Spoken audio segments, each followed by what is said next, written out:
Happy Monday. Welcome to this week's edition of Sermon Scraps. We were in Mark 10, 1 through 31 this past week, and I promised I was going to talk a little bit more about divorce today and what are the biblical grounds to pursue divorce, because we know and have heard passages quoted. God says in the Old Testament that he hates divorce, which is true, yet we realize and recognize that we live in a broken and a fallen world. Now, there's been some academic debate or discussion over the past couple years on what constitutes biblical grounds for divorce. For example, is spousal abuse legitimate for the abused partner to seek divorce? And so I think the answer is yes, and I will walk through the reasons why. But before I jumped into that, I just wanted to read through the relevant passages, because I said it's easy to just pick and choose and then blow your entire theology into one specific verse instead of taking the entire sum of what Scripture says. Matthew 5:31 says, "It was also said, whoever divorces his wife, let him give her a certificate of divorce. But I say to you," this is Jesus, "that everyone who divorces his wife, except on the ground of sexual immorality, makes her commit adultery. And whoever marries a divorced woman commits adultery." Similarly, the story that we read in Mark 10 comes up in Matthew chapter 19.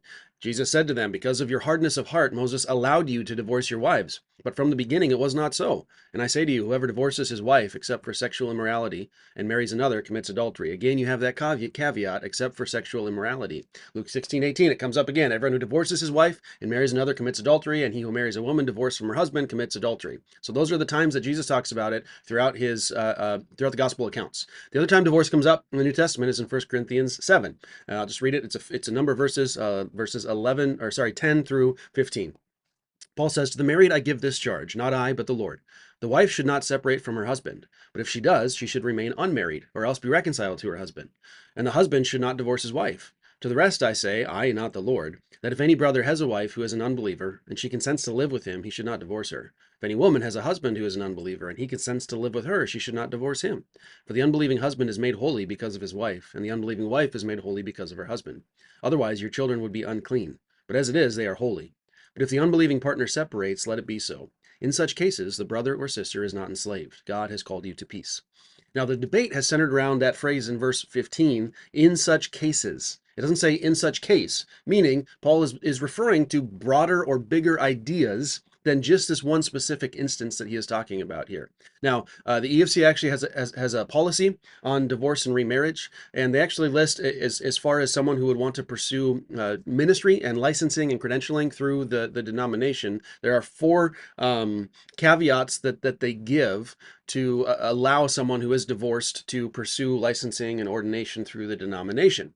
So I just wanted to share those. I will link to the policy in the email that I send out to everyone. If anyone wants to read through that, it's just a few brief pages with some explanation as to why, as well as what the divorced person applying for a ministry license has to fill out. So the four things I give: one is divorce before conversion. So someone goes through a divorce before they are saved. It's a different conversation. Second would be abandonment or desertion by an unsaved spouse. We see that explicitly in 1 Corinthians 7. Third would be infidelity. We see that Jesus himself says that. And the fourth, this was an interesting one to me when I first read it, fraudulent or dishonest marriage commitment. This came about because there was actually an EFCA pastor that applied for the divorce exception policy, whose wife, he met his spouse on a mission trip, came back to the United States. She got her citizenship card and then left him.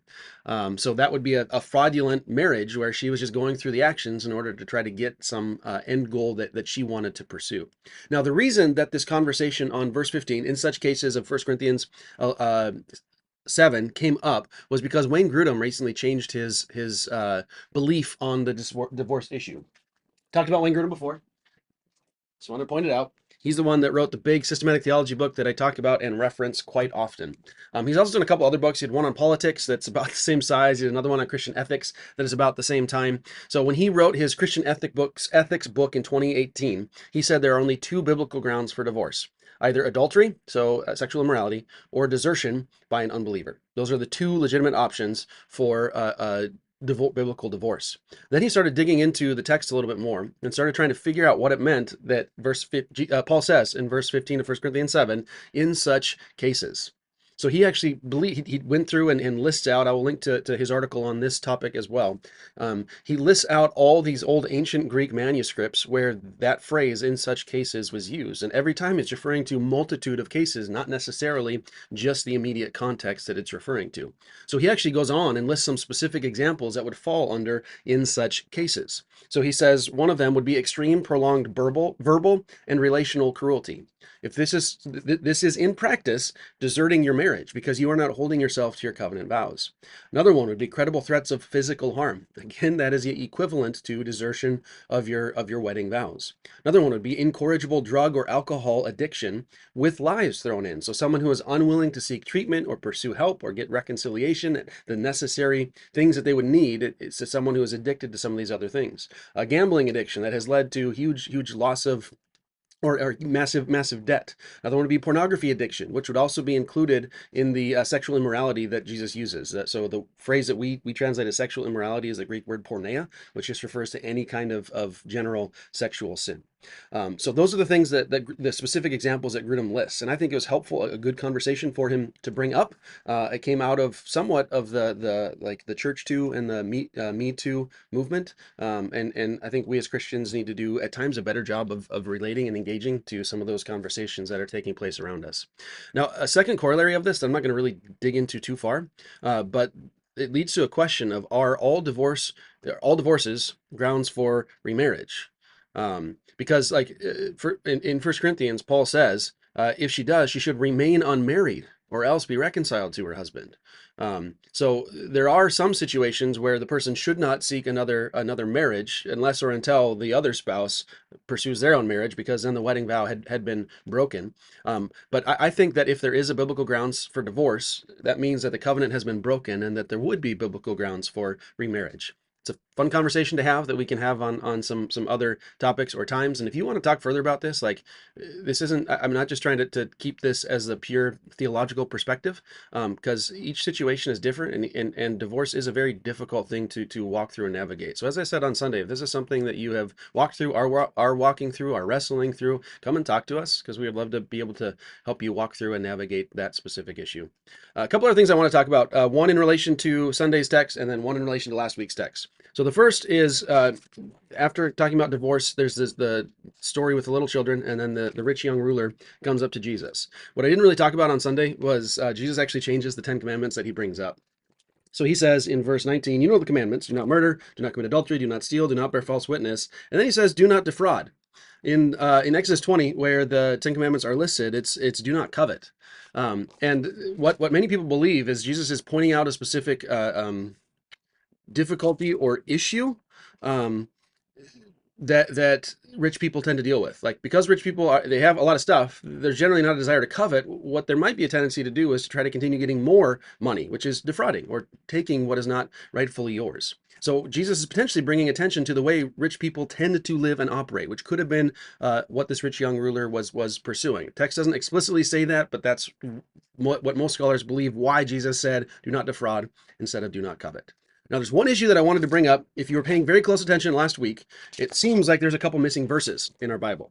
So it goes from verse 43 to 45, and then it goes from 45 to 47. So what do we do with these missing verses that we have in our text of Matthew chapter 9?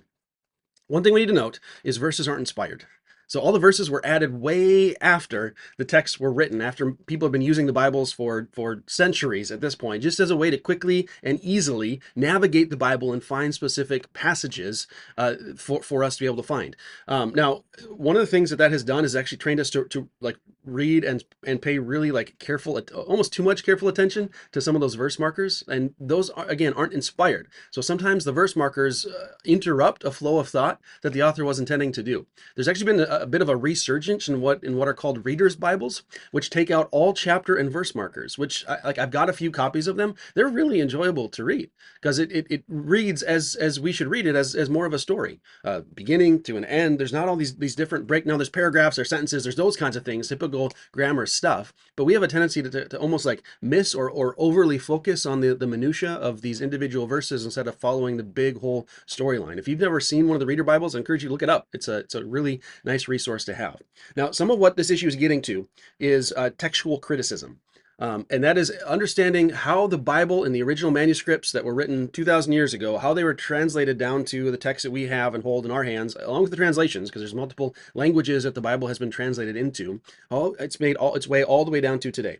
Now, what's fascinating about this study is in 1947, the Dead Sea Scrolls were found, which literally revolutionized the study of scripture. So up until that point, the oldest Hebrew text, like full Hebrew manuscript that we had, were from the 10th century. After the find of the Dead Sea Scrolls, it pushed that historical evidence back over 1,000 years to the 2nd century BC. And they studied, compared and contrasted those two texts and found them to be incredibly accurate, like reliable, almost the identical wording from the 1,000 years previously. So one quote I read from this said, of the 166 words in Isaiah, there are only 17 letters in doubt. That's just amazing. So some of the reason that we have supposed missing verses in the translations of the Bible that we have today is the first English translation of the Bible was the King James Version. That was based on a specific stream of text. It was done in the 1600s, I believe. Don't quote me on that, but I think it was the 1600s. But as time has gone on, we have actually found older and more reliable manuscripts to give us evidence to what the original authors wrote. Now, this specific text is one of those situations where what most likely happened is scribes added another verse in between some of these verses. So if you look at verse 43, it says, if your hand causes you to sin, cut it off. It is better for you to enter life crippled than with two hands to go to hell, to the unquenchable fire. The verse that is not in our translation is repeated in verse 48, where the worm does not die and the fire is not quenched. So that's what verse 44 is. It's the exact same thing verbatim as verse 48. Similarly, verse 46, if you read 45, your foot causes you to sin, cut it off. It's better for you to enter life lame than with 2 feet to be thrown into hell, where the worm does not die and the fire is not quenched. So what most scholars believe is that in order to hammer down this idea of how horrible hell is, that phrase just got repeated to double down on that idea. But the oldest manuscripts that we have don't have those verses in them. It's in there in verse 48. It's not repeated the previous 2 times. So if someone ever wants to bring up the conversation that modern translations are intentionally trying to rip verses out of the Bible, ask them why they think that happens, and ask them what textual evidence they're referring to. I don't know if I have it, but there's an old book that there's those who would claim to and hold to the King James as the only inspired English translation, which in my mind is just a nonsensical argument. But there's a book that Dr. D.A. Carson wrote titled "The King James Debate: A Plea for something like realism."